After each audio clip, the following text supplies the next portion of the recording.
राधे राधे दोस्तों, मैं Prem Kumar P2 mathematics classes में आपका स्वागत है। चलिए आज शुरू करते हैं कक्षा 10वीं का एनसीईआरटी गणित का प्रश्नावली 3.5। प्रश्न संख्या 1 कह रहा है निम्न समीकरण युग्मों में से किसका एक अद्वितीय हल है, किसका कोई हल नहीं है या किसका अपरिमित रूप से अनेक हल है। कह रहा है किसका हल अद्वितीय है, किसका कोई हल नहीं है, किसका अपरिमित रूप से अनेक हल है। और साथ ही साथ कह रहा है जिसका अद्वितीय हल है उसको ब्रज गुणन विधि से ज्ञात कीजिए। चलिए प्रश्न संख्या 1 का पहला है x माइनस 3y माइनस 3 बराबर 0, समीकरण 1। दूसरा समीकरण दिया हुआ 3x माइनस 9y माइनस 2 बराबर 0, समीकरण 2। यहाँ से मान लेते हैं चूंकि a1 समीकरण 1 में x के गुणांक को a1 बोलते हैं तो 1 है, b1 y के गुणांक को b1 माइनस में 3 तथा c1 अचर पद को समीकरण 1 में तो माइनस 3, a2 समीकरण 2 में चलेंगे x के गुणांक 3, b2 y का गुणांक माइनस 9 तथा C2 बराबर माइनस 2 है अचर पद। तो सबसे पहले A1 A2 B1 B2 और C1 C2 याद करेंगे। चूंकि A1 बटा A2 बराबर कितना है 1/3, B1 बटा B2 कितना है -3 बटा -9, इसको काट देंगे 1/3, 3 3 तथा C1 बटा C2 -3 बटा -2 है, -3 बटा -2 कट गया, 3/2। अब यहाँ पर निष्कर्ष क्या निकलता है, चूंकि A1 बटा A2 बराबर B1 बटा B2 है, A1 बटा A2 1/3 और B1 बटा B2 भी 1/3, लेकिन C1 बटा C2 नहीं बराबर है, C1 बटा C2 नहीं बराबर है। जब A1 बटा A2 बराबर B1 बटा B2 आए और C1 बटा C2 इसके बराबर ना हो तो समीकरण होगा अतः दत्त समीकरणों का कोई हल नहीं है, इसका कोई हल नहीं है। तो चलिए दोस्तों सबसे पहले जिस समीकरण में A1 बटा A2 बराबर B1 बटा B2 बराबर नहीं है C1 बटा C2 तो उसका हल होता है कोई हल नहीं।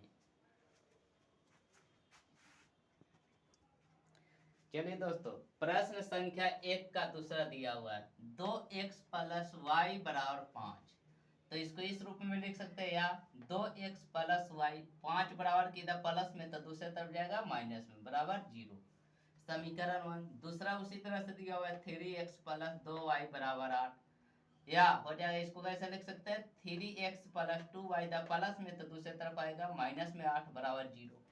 तो यहाँ से चलते हैं, चूंकि A1 बराबर देखिए कितना समीकरण 1 में चलेंगे x का गुणांक 2, B1 y का गुणांक 1 तथा C1 कितना है -5 अचर पद, A2 बराबर समीकरण 2 में चलेंगे 3, B2 y का गुणांक 2 तथा C2 बराबर -8। तो सबसे पहले करेंगे चूंकि A1 बटा A2 बराबर 2/3 तथा B1 बटा B2 बराबर 1/2। सबसे पहले दो को देख लेते हैं, तो A1 बटा A2 2/3 है, B1 बटा B2 1/2 है, दोनों एक दूसरे के बराबर नहीं है, बराबर होता है तभी तीसरा पॉइंट देखा जाता है। तो यहाँ से आगे क्या निष्कर्ष आया, चूंकि A1 बटा A2 बराबर नहीं है B1 बटा B2, जब बराबर नहीं है तो इसका अद्वितीय हल होगा, क्या होगा अद्वितीय हल, चूंकि दत्त समीकरणों का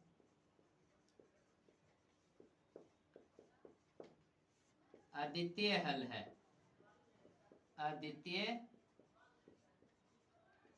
हल है। जब अद्वितीय हल है तो इसको ब्रज गुणन विधि से ज्ञात करना है। क्योंकि ब्रज गुणन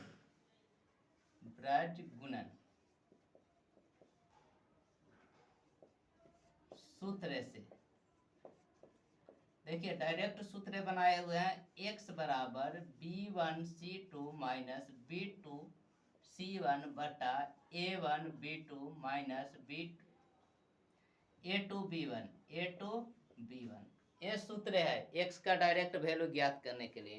नहीं तो 1 बटा b1c2 माइनस b2c1 बराबर y माइनस y बटा, इस तरह से सूत्र होता है। तो उतना नहीं करके क्या किए, b1 का मान अब यहाँ से देखिए कितना है 1 गुने c2 का मान देख लिए -8 माइनस फार्मूला सूत्र से b2 का मान है 2 गुने c1 का मान है -5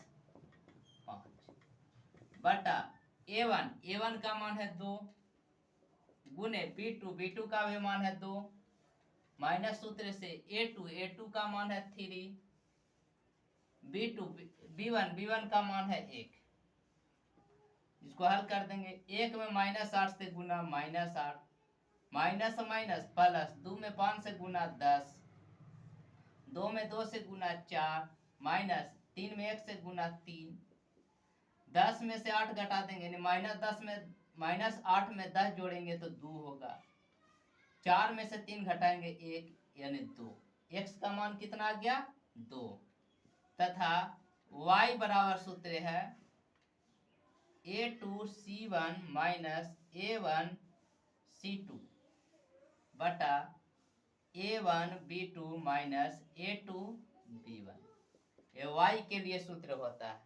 तो a2 का मान देखिए दोस्तों 3 गुने c1 का मान देख लिए -5 माइनस सूत्र से फिर क्या है a1 का मान देखिए 2 गुने c2 का मान देखिए -8 बटा a1 का मान 2 b2 का भी मान 2 माइनस a2 का मान 3 b1 का मान 1। 3 में -5 से गुना था -15 माइनस माइनस प्लस 2 में 8 से गुना 16 2 में 2 से गुना 4 माइनस 3 में 1 से गुना 3 -15 में 16 जोड़ेंगे 1 4 में से 3 घटाएंगे 1 अतः x = 2 तथा y = 1। ब्रज गुणन विधि से हल हो गया। चलिए प्रश्न संख्या पहला का तीसरा दिया हुआ है 3x - 5y = 20। तो इसको लिख सकते हैं 3x - 5y प्लस में 20 तो दूसरे तरफ जाएगा माइनस में 20 बराबर 0। समीकरण 1। दूसरा 6x - 10y = 40। तो 6x - 10y और प्लस में इस तरफ 40 है तो दूसरे तरफ आएगा बराबर के माइनस में 40 बराबर 0। तो यहाँ से चलते हैं दोस्तों। क्योंकि a1 बराबर देखिए समीकरण 1 का x गुणांक x का था 3 b1 समीकरण 1 में y का गुणांक -5 तथा c1 कितना है अचर पर समीकरण 1 में -20 a2 देखिए समीकरण 2 में x का गुणांक 6 b2 y का गुणांक -10 तथा c2 -40 है। तो सबसे पहले देखते हैं चूंकि a1 बटा a2 बराबर a1 का मान 3 और a2 का मान 6 काट देंगे 3 दूना 6। इसके बाद b1 बटा b2 देखिए b1 का मान -5 और b2 का मान -10 काट दिए 5 दूना 10 माइनस से माइनस भी खत्म तथा दोनों बराबर आ गया। अब देखना तीसरा भी बराबर आता है या नहीं। c1 बटा c2 C1 का मान कितना आ गया -20 और C2 का मान है -40। काट दे बेदुना 40, तीनों बराबर आ गया दोस्तों। तो निष्कर्ष निकलता है चूंकि A1 बटा A2 बराबर B1 बटा B2 बराबर C1 बटा C2, तीनों बराबर आ गया तो इसका अपरिमित रूप से अनेक हल होता है। अतः दत्त समीकरण का अपरिमित रूप से अनेक हल है, अपरिमित रूप से अनेक हल है। तो इसको हल नहीं करना है, जब अद्वितीय हल आएगा तो ही हल करना है ब्रज गुणन विधि से, अन्यथा छोड़ देना है। अनेक हल है।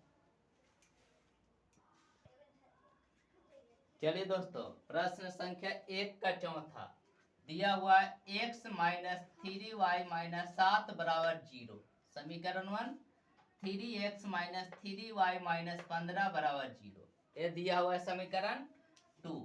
तो हो जाए चूंकि a1 समीकरण 1 में से x का गुणांक 1, b1 y का गुणांक -3 तथा c1 कितना है -7 अचर पद। a2 समीकरण 2 में x का गुणांक 3, b2 y का गुणांक -3 तथा c2 -15। तो सबसे पहले ज्ञात करते हैं चूंकि a1 बटा a2। देखिए दोस्तों, a1 का मान 1 और a2 का मान 3। इसके बाद b1 बटा b2, b1 का मान देखिए -3, b2 का भी मान -3, कट गया 1। तो दोनों एक दूसरे के बराबर नहीं है, 1/3 है, 1 है। अगर बराबर आता तो तीसरा पॉइंट देखते। तो यहाँ से निष्कर्ष आ गया चूंकि a1 बटा a2 बराबर नहीं है किसके, b1 बटा b2, इसलिए दत्त समीकरणों का अद्वितीय हल है, अद्वितीय हल है। जब अद्वितीय हल आ गया तो इसका कौन विधि से, ब्रज गुणन विधि से हल ज्ञात करना है। ब्रज गुणन, ब्रज गुणन विधि से x के लिए क्या सूत्र होता है, x के लिए b1 c2 minus b2 c1 बटा a1 b2 minus a2 b1, ये फार्मूला होता है। तो चलिए सबसे पहले देखिए b1 का मान -3 गुने c2 का मान, c2 का मान देखिए -15, माइनस सूत्र से b2 का मान -3, c1 का मान -7 बटा a1 का मान देखिए 1, b2 का मान -3, माइनस सूत्र से a2 का मान देखिए 3 और b1 का मान देखिए -3। देखिए माइनस माइनस प्लस, 3 में 15 से गुना 45, minus minus plus, plus minus minus 3 में 7 से गुना 21, 1 में -3 से गुना -3, माइनस माइनस प्लस, 3 में 3 से गुना 9, 45 में से 21 घटाएंगे तो 24, 5 में से 1 गया 4, 4 में से 2 गया 2 और 9 में से 3 घटाएंगे तो 6, 6 चौके 24, x का मान आ गया। तथा y is equal to a2 c1 minus a1 c2 बटा a1 b2 minus a2 b1, ये सूत्र होता है। चलिए a2 का मान सबसे पहले देखिए माइनस में 15 गुने c1 का मान देखिए c1 -7, a2 का मान यहाँ पर गलत बैठा,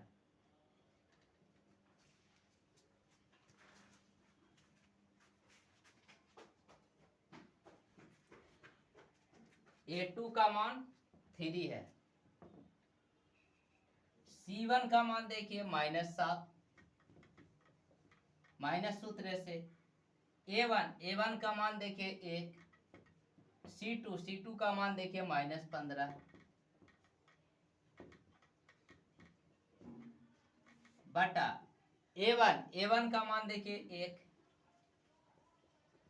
और B2 का मान -3, माइनस सूत्र से A2 का मान देखिए 3, और B1 का भी मान -3 है।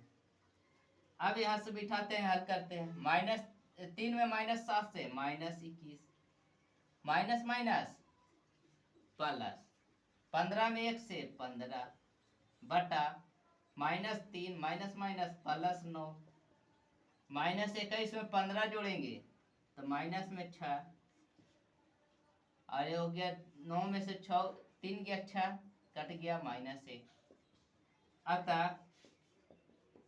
x का मान कितना आ गया दोस्तों 4, तथा y का मान कितना आ गया -1। ये हो गया आंसर।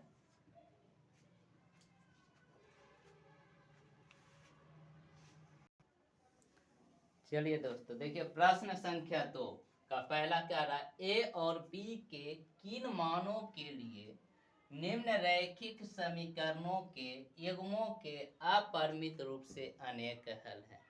ए और बी का मान ज्ञात कीजिए जिसमें निम्न समीकरण युग्म के लिए अपरिमित रूप से अनेक हल है।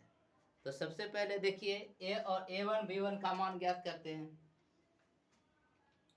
क्योंकि A1 समीकरण 1 में x का गुणांक 2, B1 y का गुणांक 3, तथा C1 कितना है 7।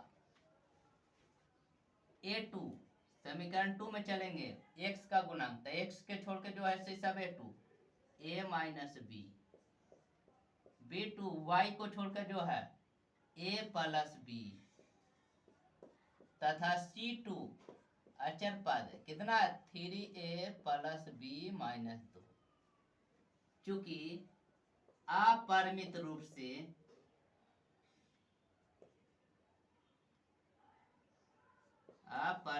से अनेक हल के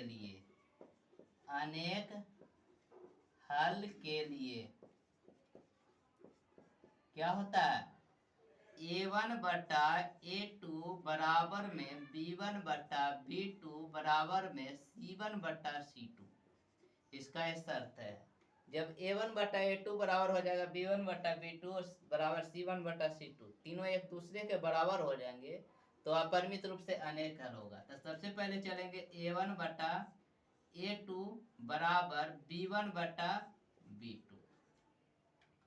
A1 का मान देखिए 2, A2 का मान देखिए a माइनस बी, बराबर B1 का मान देखिए 3, B2 का मान देखिए a प्लस बी।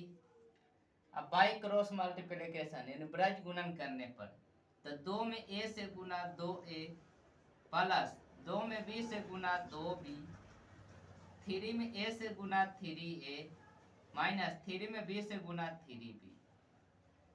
सभी को एक तरफ ले आते हैं, 2 सब इसको उधर ले आते हैं, 3a प्लस में 2b तो उधर जाके माइनस में 2a, माइनस 3b प्लस में 2b उधर जाएगा माइनस में 2b बराबर 0। 3a में से 2a घटाएंगे a, 3b में से माइनस 3b और माइनस 2b माइनस 5b बराबर 0, या a बराबर इसी को लिख सकते हैं 5b, समीकरण 1। इसके बाद चलेंगे तथा B1 या A1 A2 बराबर C1 C2। तो A1 का मान है 2, A2 का मान है a माइनस बी, C1 का मान देखिए 7, C2 का मान 3a प्लस b माइनस 2। तो इसका भी बाई क्रॉस यानी तिरछा तिरछी गुना करने पर 3 दूना 6a प्लस 2 में बी से 2b माइनस 2 दूना 4, 7 में a से 7a माइनस 7 में b से 7b। चलिए इसको इधर आ जाता है 2b, इधर प्लस माइनस में 7b तो इधर आ गया प्लस में 7b माइनस 4 बराबर 7a। अब इधर देखिए प्लस में 6a था तो उधर गया माइनस में 6a। 2b और 7b 9b माइनस 4 बराबर 7a में से 6a घटा देंगे a, तो a का मान यहाँ से रख देंगे समीकरण 1 से। 9b माइनस 4 बराबर a के स्थान पर 5b। किसे रखे हैं? समीकरण 1 से। समीकरण 1 से a का मान रख दिए किसमें? इसमें समीकरण 2 में, यानी यहाँ पर। तो a के स्थान पर 5b, b वाला एक तरफ 9b, इधर प्लस में 5b तो इधर आ गया माइनस में 4 तो दूसरे तरफ जाएगा प्लस में। 9 में से 4 गया, 9 में से 5 गया 4b है बराबर 4, b बराबर 4, इधर गुना में 4 तो इधर के भागा में कट गया 1। अब देखिए दोस्तों b का मान समीकरण 1 में रख देंगे। b का मान समीकरण 1 में रखने पर तो समीकरण 1 कहाँ है? a बराबर 5b, तो 5 गुने b का मान है 1, 5 में 1 से गुना 5, अतः a और b दोनों का मान आ गया। अतः a बराबर 5 तथा b बराबर 1। a बराबर 5 और b बराबर 1 मान यहाँ बैठाएंगे तो समीकरण का क्या होगा? अपरिमित रूप से अनेक हल हो जाएगी। चलिए दोस्तों प्रश्न संख्या 2 का दूसरा कह रहा है के किस मान के लिए निम्न रैखिक समीकरणों के युग्म का कोई हल नहीं है। दिया हुआ है 3x प्लस वाई बराबर 1 समीकरण 1। दूसरा दिया हुआ 2k minus 1 into x plus k minus 1 into y बराबर 2k प्लस 1 समीकरण 2। तो सर्वप्रथम यहाँ क्या करते हैं, चूंकि a1 का मान समीकरण में x का गुणांक 3, b1 y का गुणांक 1 तथा c1 कितना है 1। a2 देखिए दोस्तों समीकरण 2 में x का गुणांक x के छोड़ के बाकी 2k माइनस 1, b2 y को छोड़कर बाकी जो है k माइनस 1 तथा c2 जो अचर पद है 2k प्लस 1। तो सर्वप्रथम क्या है? अपरिमित रूप से, यानी इसका कोई हल नहीं है, क्योंकि समीकरणों का कोई हल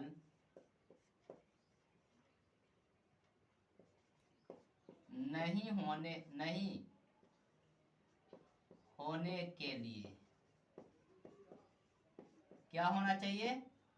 a1 बट्टा a2 बराबर तो होवे करेगा b1 बट्टा b2, लेकिन बराबर में क्या नहीं होना चाहिए? c1 बट्टा c2।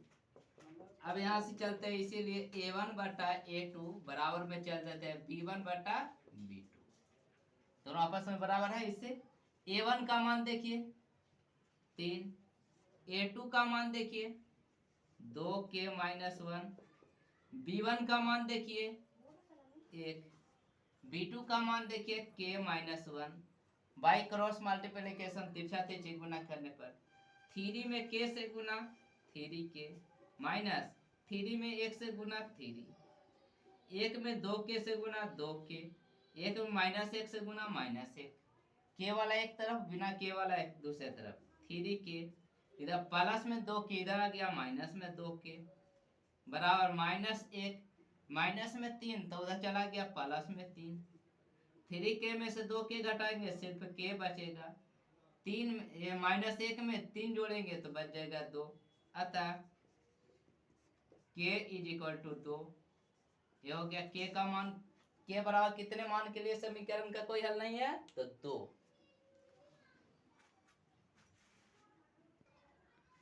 चलिए दोस्तों प्रश्न संख्या 3, निम्न रैखिक समीकरणों के युग्म को प्रतिस्थापन एवं ब्रज गुणन विधियों से हल करें। कौन कौन से विधि? प्रतिस्थापन और ब्रज गुणन। किस विधि को आप अधिक उपयुक्त मानते हैं? यानी आप हल कीजिए और बताइए कि कौन सा विधि आपको सबसे अच्छा लगा, उपयुक्त लगा दोनों में। दिया हुआ 8x प्लस 5y बराबर 9 और दूसरा समीकरण दिया हुआ है 3x प्लस 2y बराबर 4। तो चलिए सबसे पहले प्रतिस्थापन विधि। प्रतिस्थापन विधि देखिए दोस्तों, समीकरण किसी भी एक में से चलेंगे। समीकरण 1 से चलते हैं। समीकरण 1 से, समीकरण 1 से देखिए 8x प्लस 5y बराबर 9। किसी एक को या x वाला के या y वाला को दूसरे तरफ बैठा देंगे, सिर्फ x या y का मान पहले ज्ञात करेंगे इससे। तो सर्वप्रथम y वाला x वाला को बैठा देते 5y बराबर 9। इधर प्लस में 8x तो दूसरे तरफ जाएगा माइनस में 8x। y बराबर 9 माइनस 8x, इधर गुना में 5 दे जाएगा भागा में। समीकरण नंबर 3 हो गया। अब चलिए दोस्तों, समीकरण 1 से चले हैं तो इस जो y का मान है समीकरण 2 में प्रतिस्थापित कर देंगे, यानी रख देंगे। y का मान समीकरण 2 में रखने पर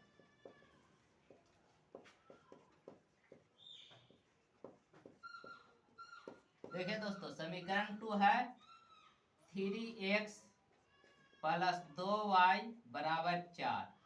तो 3x का 3x प्लस 2y के स्थान पर रखेंगे 9 माइनस 8x बटा 5।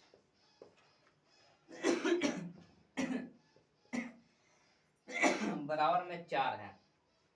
देखिए कटने वाला नहीं है, तो ये इसके नीचे 1 हो जाए, 1 और 5 कैल्शियम 5। 5 का पहाड़ा 3 बार, प्रत्यय 15x प्लस 2 से इसका 9 दुना 18 प्लस माइनस माइनस 8 दुना 16x बराबर 4। देखिए दोस्तों, यहाँ 15x में से 16x घटाएंगे माइनस x प्लस 18 बराबर 4। इधर भागा में 4 5 तो इधर आ जाएगा गुना। तो माइनस x बराबर 4 पचे 20, इधर प्लस में 18 तो इधर गया माइनस में, घटा देंगे 2। तो यहां से देखिए, इसीलिए x बराबर स्थान परिवर्तन कर देंगे, इधर प्लस में है तो इधर आएगा माइनस में, माइनस में तो प्लस में। x का मान समीकरण 3 में रखने पर देखिए दोस्तों, समीकरण 3 है y बराबर 9 माइनस 8x बटा 5। 9 माइनस 8 गुने x का मान माइनस 2 बटा 5 हो गया 9 माइनस माइनस प्लस 8 गुना 16 बटा 5। 9 और 16 25 बटा 5, 5 पचे 25। अब देखिए दोस्तों, ब्रज गुणन विधि। ब्रज गुणन विधि, ब्रज गुणन विधि के लिए सबसे पहले क्या चाहिए? a1 a2 b1 b2 c1 c2। तो यहां से चलेंगे, चूंकि a1 का मान देखिए 8, b1 समीकरण 1 में y का गुणांक 5 तथा c1 देखिए दोस्तों, इधर प्लस में 9 तो इस तरफ आएगा था माइनस में 9। a2 समीकरण 2 में x का गुणांक 3, b2 y का गुणांक 2 तथा c2 देखिए दोस्तों, जब प्लस में तो इस तरफ जाएगा माइनस में 4। सूत्र से x is equal to b1 c2 minus b2 c1 बटा a1 b2 minus a2 b1, ये सूत्र होता है। तो देखिए b1 का मान 5 गुने c2 का मान देखिए माइनस 4 माइनस B2 का मान देखिए यहाँ पर 2 दिया हुआ है। C1 का मान देखिए -9 बटा A1 का मान देखिए 8 गुने B2 का मान देखिए 2 माइनस सूत्र से A2 का मान देखिए 3 B1 का मान दिया हुआ है 5 में -4 से तो -20 माइनस प्लस 9 दूना 18 बटा 8 दूना 16 माइनस 15 ये हो गया -2 बटा 1 यानी -2 तथा y बराबर देखिए दोस्तों A2C1 माइनस A1C2 बटा A1B2 माइनस A2B1 ये फार्मूला होता है y के लिए। तो A2 का मान देखिए दोस्तों कितना दिया हुआ है 3, C1 का मान देखिए -9 दिया हुआ है माइनस सूत्र से। इसके बाद A1 का मान देखिए 8 गुने इसके बाद देखिए C2 का मान दिया हुआ है -9 C2 का मान दिया हुआ है 4 माइनस में बटा A1 का मान देखिए 8 B2 का मान 2 ये वाला उतार देंगे माइनस A2 3 और B1 5 3 में -9 से तो -27 माइनस प्लस चौके 32 बटा 8 दूना 16 15